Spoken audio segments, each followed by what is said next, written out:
আজকের গুরুত্বপূর্ণ আঞ্চলিক সংবাদে সবাইকে জানাই স্বাগতম। আজ হলো 3 ফেব্রুয়ারি 20 মাঘ মঙ্গলবার। আজকের সকালের বরাক উপত্যকা তথা আসাম এবং দেশের গুরুত্বপূর্ণ বিশেষ বিশেষ খবর হলো: ভোট প্রস্তুতি দেখতে 8 ফেব্রুয়ারি রাজ্যে আসছে নির্বাচন কমিশন। জেলা আয়ুক্ত পুলিশ সুপারদের সঙ্গে বৈঠক, রাজনৈতিক দলগুলির সঙ্গেও আলোচনা। মায়ের দুধ খেয়ে জন্মেছি, মিয়া দরদিদের ভয় পাই না, বললেন মুখ্যমন্ত্রী হিমন্ত। 3 গগৈ জোটবদ্ধ, আতাত হলেও আসন টানাটানি অব্যাহত। অখিল লরিনের সঙ্গে গৌরবের বৈঠকে বদলে গেল পরিবেশ। ওএনজিসি শিলচরের গ্যাস বন্টন বৃদ্ধিতে কেন্দ্রীয় মন্ত্রীর হস্তক্ষেপ চাইলেন সাংসদ কনাদ পুরকায়স্থ। দামফলার উচ্ছেদকৃতরা ভারতীয় নাগরিক, সরকারি জমিতে পুনর্বাসন চাই, বললেন বিধায়ক সুজামুদ্দিন। দামফলার উচ্ছেদস্থলের শিক্ষা প্রতিষ্ঠান বন্ধ। পাতারকান্দিতে সাইকেল বন্টন মন্ত্রী কৃষ্ণেন্দু পালের। এবং সর্বশেষ খবরটি হল, হেরোইন সহ 4 যুবককে আটক গুমড়া পুলিশের। এবারে শুনুন বিস্তারিত খবর। ভোটের প্রস্তুতি খতিয়ে দেখতে 8 ফেব্রুয়ারি রাজ্যে আসছে নির্বাচন কমিশনের পূর্ণাঙ্গ দল। মুখ্য নির্বাচন কমিশনার জ্ঞানেশ কুমারের নির্বাচন কমিশনের দল 2 দিন থাকবে রাজ্যে। রাজ্য সরকার প্রত্যেক জেলার পুলিশ সুপার, জেলা আয়ুক্তদের সঙ্গে আইন শৃঙ্খলা নিয়ে বৈঠক করা ছাড়া রাজনৈতিক দলের প্রতিনিধিদের সঙ্গেও বৈঠক করে ভোট নিয়ে তাদের মতামত নেবে কমিশন। ইতিমধ্যেই জোটের প্রস্তুতি প্রায় চূড়ান্ত করেছে নির্বাচন কমিশন। ভোট প্রস্তুতি নিয়ে মুখ্য সচিবকে দিল্লিতে ডেকে বৈঠক করা হয়েছে। তাছাড়া মুখ্য নির্বাচন অফিসারের নেতৃত্বে চলছে ভোটার তালিকার বিশেষ সংশোধনের প্রক্রিয়াও। ইতিমধ্যেই প্রকাশিত হয়েছে খসড়া ভোটার তালিকাও। আগামী 10 ফেব্রুয়ারি প্রকাশ পাবে চূড়ান্ত ভোটার তালিকা। তাছাড়া গোটা রাজ্যে কতটি ভোট গ্রহণ কেন্দ্রের প্রয়োজন তারও ম্যাপিং হয়ে গেছে। কতটি ইভিএমের প্রয়োজন হবে সেটাও জানানো হয়েছে কমিশনকে। ইভিএম পরীক্ষার কাজও শুরু হয়েছে কমিশনের অধীনে। তাই ভোট প্রস্তুতি যখন অনেকটা এগিয়ে গেছে, তখন সব কিছু খতিয়ে দেখতে 8 ফেব্রুয়ারি রাজ্যে আসছে নির্বাচন কমিশনের পূর্ণাঙ্গ দল। অবশ্য প্রতিবার ভোটের আগে সংশ্লিষ্ট রাজ্যে এসে প্রস্তুতি খতিয়ে দেখা, রাজনৈতিক দলগুলির মতামত নেওয়াটা পরম্পরা। ভোট নিয়ে রাজ্যের মুখ্য সচিব, মুখ্য নির্বাচন অফিসারের সঙ্গে বৈঠক করবেন কমিশনের প্রতিনিধিরা। প্রত্যেক জেলা আয়ুক্ত, পুলিশ সুপার সহ রাজ্য প্রশাসন ও পুলিশের শীর্ষ মহলের সঙ্গেও বৈঠক হবে। রাজ্যের আইন শৃঙ্খলা পরিস্থিতি খতিয়ে দেখে তবেই ভোটের দফা নিয়ে সিদ্ধান্ত নেবে কমিশন। যতদূর খবর, আসামে এবার 2 দফায় ভোট হতে পারে। রাজনৈতিক দলগুলি 15 এপ্রিল রঙ্গালী বিহুর আগেই ভোট পর্ব শেষ করার দাবি করবে। আসামের সঙ্গে ভোট হবে কেরল, পশ্চিমবঙ্গ, তামিলনাড়ু এবং কেন্দ্রীয় শাসিত অঞ্চল পুডুচেরিতে। একসঙ্গেই 5 রাজ্যে ভোটের নির্ঘণ্ট প্রকাশ করবে নির্বাচন কমিশন। তবে 5 রাজ্যের মধ্যে পশ্চিমবঙ্গের পরিস্থিতি সবচেয়ে জটিল। ফলে নিরাপত্তা ব্যবস্থার কথা মাথায় রেখে পশ্চিমবঙ্গে কয়েক দফায় ভোট করাতে পারে কমিশন। পরবর্তী খবরটি হলো, মায়ের দুধ খেয়ে জন্মেছি, মিয়া দরদিদের ভয় পাই না, বললেন মুখ্যমন্ত্রী হিমন্ত। মিয়া জনগোষ্ঠীকে টার্গেট করার অভিযোগে রাষ্ট্রপতির কাছে তার বিরুদ্ধে স্মারকপত্র দিয়েছে এআইইউডিএফ। তাতে মুখ্যমন্ত্রীর প্রতিক্রিয়া, ভালো তো জনপ্রিয় হয়ে যাব আমি, মায়ের দুধ খেয়ে জন্মেছি, তাদের ভয় পাই না। মিয়া রাজনীতি করা লোক বাংলাদেশ থেকে আগতদের ভয় পায় না হিমন্ত। ভোট যত এগিয়ে আসছে, মিয়ার বিরুদ্ধে সুর ততই চড়ছে মুখ্যমন্ত্রীর। ক্রমাগত আক্রমণ করে চলছেন মিয়া মুসলমানদের। মিয়াদের কষ্ট দেওয়ার আহ্বানও জানাচ্ছেন তিনি, এমনকি আর্থিক কষ্ট দিতে। রিকশায় উঠে 5 টাকা বাড়া হলে 4 টাকা দেওয়ার কথাও খোলাখুলি বলছেন। ফলে মুখ্যমন্ত্রীর এই মন্তব্য নিয়ে তীব্র প্রতিক্রিয়া হয়েছে সর্বত্র। জাতীয় স্তরেও প্রতিবাদ করছে বিরোধী শিবির।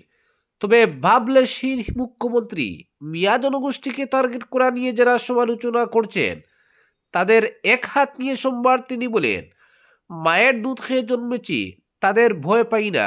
মিয়া রাজনীতি করা লোক বাংলাদেশ থেকে আগতদের ভয় পায় না হিমন্ত।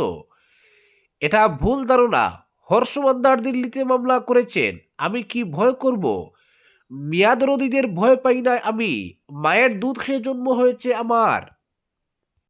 পরবর্তী খবরটি হলো, 3 গগৈ জোটবদ্ধ, আতাত হলেও আসন টানাটানি অব্যাহত। বিরোধী দলগুলির মধ্যে টানাপোড়েন শেষ। রবিবার হঠাৎ করে বদলে গেল পরিবেশ। ঐক্যবদ্ধ হলেন 3 গগৈ, গৌরব, অখিল, লুরিন জ্যোতি। 3 দলের মধ্যে আসন সমঝোতা অবশ্য চূড়ান্ত হয়নি এখনো। অখিলের রাইজোর দল 15টি আসন চেয়েছে কংগ্রেসের কাছে। লুরিনের আসাম জাতীয় পরিষদের 8 আসন দাবি করেছে, কিন্তু কংগ্রেস এখনো এত আসন ছেড়ে দিতে রাজি হয়নি। তবে 1 সপ্তাহের মধ্যে আসন সমঝোতা চূড়ান্ত হবে দাবি অখিল লুরিনের। বিরোধী জোট গঠন, আসন সমঝোতা নিয়ে কংগ্রেসের অনীহায় ক্ষুব্ধ ছিল অন্যান্য বিরোধী দল। কংগ্রেসের সঙ্গে জোট ছিন্ন করার সিদ্ধান্ত নিতে রবিবার রাইজোর দলের বিশেষ জরুরি কার্যনির্বাহী কমিটির বৈঠকও ডাকেন অখিল, কিন্তু সেই পরিস্থিতি আর আসেনি। রবিবার সকালেই অখিলের সঙ্গে বৈঠকে বসেন প্রদেশ কংগ্রেস সভাপতি গৌরব গগৈ। সেখানে আসন নিয়ে আলোচনা হয় দুইজনের মধ্যে। তবে আসন ভাগ বাটোয়ারা চূড়ান্ত না হলেও জোট গঠনের সিদ্ধান্তে সিলমোহর দেওয়া হয়। এরপর সোমবার আসাম জাতীয় পরিষদের সভাপতি লুরিন জ্যোতি গগৈর সঙ্গে একান্তে বৈঠক করেন গৌরব। মহানগরে তার বাসভবনে হয় দুইজনের বৈঠক। জোট গঠন এবং আসন নিয়ে কংগ্রেসের সঙ্গে আলোচনার পর সন্তোষ ব্যক্ত করেন লুরিনও। বিরোধী জোট গঠনে আর কোনো বাধা যে নেই সেটা পরিষ্কার হয়ে যায়। সংসদের চলতি অধিবেশনের জন্য দুপুরে গৌরব দিল্লি চলে যান, ফলে আসন নিয়ে আলোচনা অসম্পূর্ণ থেকে যায়। তবে 2-1 দিনের মধ্যে গৌরব ফিরে এলে বাকি কথা চূড়ান্ত হবে বলে জানানো হয়েছে দুদলের পক্ষ থেকে। ও গৌরবের সঙ্গে বৈঠক নিয়ে অখিল বলেন, আমরা 15টি আসন চেয়েছি কংগ্রেসের কাছে, তবে তারা এখনো 15টি দেয়নি আমাদের। ফলে আসন নিয়ে দড়ি টানাটানি চলবে কংগ্রেসের সঙ্গে। গৌরব চাইবেন কম আসন দিতে, আমরা চাইব বেশি, কিন্তু জোট হবে স্থির করে নিয়েছি আমরা। দাদাভাইয়ের মধ্যে আসন নিয়ে টানাটানি চললেও জোট চূড়ান্ত হয়ে গেছে। বিজেপিকে চ্যালেঞ্জ করে তার দাবি, গৌরব, লুরিন, আমি, ভূপেন বোরা, দেবব্রত শইকিয়া, মনোরঞ্জন তালুকদার, বিবেক দাস, কনক গগৈ, যে আইকাতার একসঙ্গে দাঁড়ালে হিমন্ত বিশ্ব শর্মার পাল্লা নিচে ঝুঁকবে। বিরোধীরা একজোট হয়ে বিজেপিকে উৎখাত করবে ক্ষমতা থেকে। সোমবার গৌরবের সঙ্গে বৈঠকের পর লুরিন বলেন, কি আলোচনা হয়েছে খুলসা করতে চাই না, তবে যতটা আসন আমরা চেয়েছি ততটা না দিলেও জোট কিন্তু অনেকটা এগিয়েছে। সমঝোতা চূড়ান্ত হলে প্রকাশ করা হবে। পরবর্তী খবরটি হল, ওএনজিসি শিলচরের গ্যাস বন্টন বৃদ্ধিতে কেন্দ্রীয় মন্ত্রীর হস্তক্ষেপ চাইলেন সাংসদ কোনাদ। বরাক উপত্যকার আর্থসামাজিক উন্নয়নে গুরুত্বপূর্ণ ভূমিকা রাখতে সক্ষম ওএনজিসি শিলচর। তবে বর্তমানে সরকারি উদ্যোগটি থেকে প্রাকৃতিক গ্যাস বন্টন মাত্র 1000 ঘনমিটারেই সীমাবদ্ধ রয়েছে, যা উপত্যকার চাহিদার তুলনায় খুবই কম। এর আগে 1,20,000 ঘনমিটার গ্যাস বন্টনের চুক্তি স্বাক্ষরিত হয়েছিল। তবুও বিভিন্ন কারণে বন্টন এখনো কার্যত নিম্নমাত্রায় দাঁড়িয়েছে। এ প্রসঙ্গে সোমবার নয়াদিল্লিতে কেন্দ্রীয় পেট্রোলিয়াম মন্ত্রী হরদীপ পুরীর সঙ্গে দেখা করেন রাজ্যসভার সাংসদ কোনাদ পুরকায়স্থ। তিনি ওএনজিসি শিলচরের সমস্যা ও সম্ভাবনা নিয়ে বিস্তারিত আলোচনা করেন এবং গ্যাস বন্টন বৃদ্ধির জন্য একটি চিঠি মন্ত্রীকে প্রদান করেন। চিঠিতে সাংসদ উল্লেখ করেন, ওএনজিসি শিলচর বরাক উপত্যকার একমাত্র সরকারি উদ্যোগ, যেখানে কাছাড়, শ্রীভূমি ও হাইলাকান্দির হাজারো মানুষ প্রত্যক্ষভাবে কর্মসংস্থানের সুযোগ পাচ্ছেন। Gas supply, transport, sanitation, civil works এবং ফ্যাসিলিটি ম্যানেজমেন্টের মাধ্যমে স্থানীয়রা জীবিকা নির্বাহ করছেন। তাছাড়া ওএনজিসি শিলচরের সিআরএস কার্যক্রম উল্লেখযোগ্য। শিলচর মেডিকেল কলেজে বার্ন ওয়ার্ড স্থাপন, শ্রীকুড়া কেন্দ্রীয় বিদ্যালয়ের সহায়তা, দক্ষতা উন্নয়ন কর্মসূচি এবং প্রতি বছর প্রধানমন্ত্রী ইন্টার্নশিপ স্কিমের 100 শিক্ষানবিশের প্রশিক্ষণের সুযোগ, উপত্যকার আর্থসামাজিক উন্নয়নে বিশেষ অবদান রয়েছে। সাংসদ কোনাদ পুরকায়স্থ বলেন, 2019 সালে ওএনজিসি শিলচর এবং আসাম গ্যাস কোম্পানি লিমিটেডের মধ্যে দৈনিক 1,20,000 ঘনমিটার প্রাকৃতিক গ্যাস সরবরাহের চুক্তি হয়। এরপর শিলচর শহরে পাইপলাইন পরিকাঠামো স্থাপন করা হলেও আসাম গ্যাস কোম্পানি আজ মাত্র 1000 ঘনমিটার গ্যাস নিচ্ছে। এর ফলে উপত্যকার গড়ে গড়ে গ্যাস বন্টন, ক্ষুদ্র ও মাঝারি শিল্পে গ্যাস সরবরাহ এবং পরিবহন ক্ষেত্রে সিএনজি বন্টন বন্ধ রয়েছে। বর্তমানে বরাক উপত্যকায় কেবল একটি সিএনজি আউটলেট কার্যকর রয়েছে। সাংসদ আরও উল্লেখ করেন, হিন্দুস্তান পেপার কর্পোরেশন সহ প্রধান শিল্প প্রতিষ্ঠানগুলো বন্ধ হওয়ায় বরাক উপত্যকা দীর্ঘদিন অর্থনৈতিক সংকটের মুখোমুখি। পরবর্তী খবরটি হল, দামতলায় উচ্ছেদিত ভূমিহীন পরিবারগুলিকে সরকারি জমি বরাদ্দ করার দাবি ফের তুললেন কাটলিজোড়ার বিধায়ক সুজামউদ্দিন লস্কর। সোমবার থেকে দক্ষিণ হাইলাকান্দির আসাম মিজোরাম সীমান্তবর্তী বন বিভাগের গাড়মুড়া রেঞ্জের অধীন দামতলার সংরক্ষিত বনাঞ্চলে উচ্ছেদ অভিযান শুরু হয়েছে। উচ্ছেদ অভিযান চলবে আজ পর্যন্ত। এদিন উচ্ছেদ অভিযান চলা অবস্থায় হাইলাকান্দিতে সাংবাদিকদের সঙ্গে কথা বলতে গিয়ে তিনি এই দাবি রাখেন।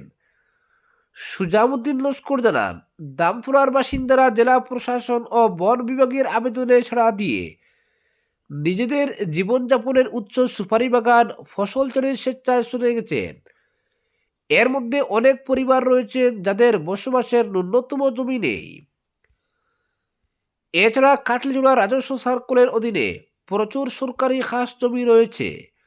তাই সরকার ও প্রশাসনের উচিত ও কর্তব্য তাদের পুনর্বাসন ও জমির বরাদ্দ প্রদান করা। সাংবাদিকদের এক প্রশ্নের উত্তরে সুজামউদ্দিন লস্কর জানান, দামতলায় উচ্ছেদিত পরিবারের সদস্যরা সবাই ভারতীয় নাগরিক। তাদের মিয়া ও বাংলাদেশি তকমা দেওয়া হচ্ছে। তিনি রীতিমতো চ্যালেঞ্জ ছুড়ে জানান, মুখ্যমন্ত্রী হিমন্ত বিশ্ব শর্মার কাছে যাবতীয় প্রশাসনিক ক্ষমতা আছে, উচ্ছেদিতদের মধ্য থেকে একজন বাংলাদেশি বের করে দেখান। তিনি আরও জানান, তিনি উচ্ছেদিত অসহায় পরিবারগুলির পাশে আছেন এবং সব ধরনের সহযোগিতা করবেন। অন্যদিকে সুজামউদ্দিন লস্কর আরও জানান, মিজো আগ্রাসন থেকে দক্ষিণ হাইলাকান্দির আসাম মিজোরাম সীমান্তে আসামের ভূমি বাঁচিয়ে রেখেছিলেন সংখ্যালঘুরা। এখন তাদেরকে টার্গেট করে উচ্ছেদ করা হচ্ছে। দামতলার উচ্ছেদিত আসামের জমি যাতে মিজো আগ্রাসন থেকে রক্ষা পায়, এই আর্জিও সরকারের কাছে রাখেন সুজাম। এদিকে হাইলাকান্দির ইন্সপেক্টর অফ স্কুলস এক আদেশে দক্ষিণ হাইলাকান্দির গাড়মুড়া রেঞ্জের দামতলায় সব ধরনের শিক্ষা প্রতিষ্ঠানের আজ মঙ্গলবার থেকে বন্ধ রাখার নির্দেশ দিয়েছেন। দামতলায় বন বিভাগের উচ্ছেদ অভিযানের পরিপ্রেক্ষিতে ওই এলাকায় শিক্ষার্থীদের নিরাপত্তার স্বার্থে এলপি স্কুল থেকে কলেজ পর্যন্ত সব ধরনের শিক্ষা প্রতিষ্ঠান পরবর্তী নির্দেশ না দেওয়া পর্যন্ত বন্ধ রাখতে বলা হয়েছে। এতে দামতলা ক্লাস্টার, জামিরা দ্বিতীয় ক্লাস্টার এবং গাড়মুড়া হিল দ্বিতীয় ক্লাস্টারের শিক্ষা প্রতিষ্ঠানগুলি রয়েছে। পরবর্তী খবরটি হল, সরকারি উদ্যোগে শিক্ষার প্রসার। পাথারকান্দিতে বিনামূল্যে সাইকেল পেল 175 পড়ুয়া। পাথারকান্দিতে শিক্ষার প্রসারে এক অনন্য দৃষ্টান্ত স্থাপন রাজ্য সরকারের।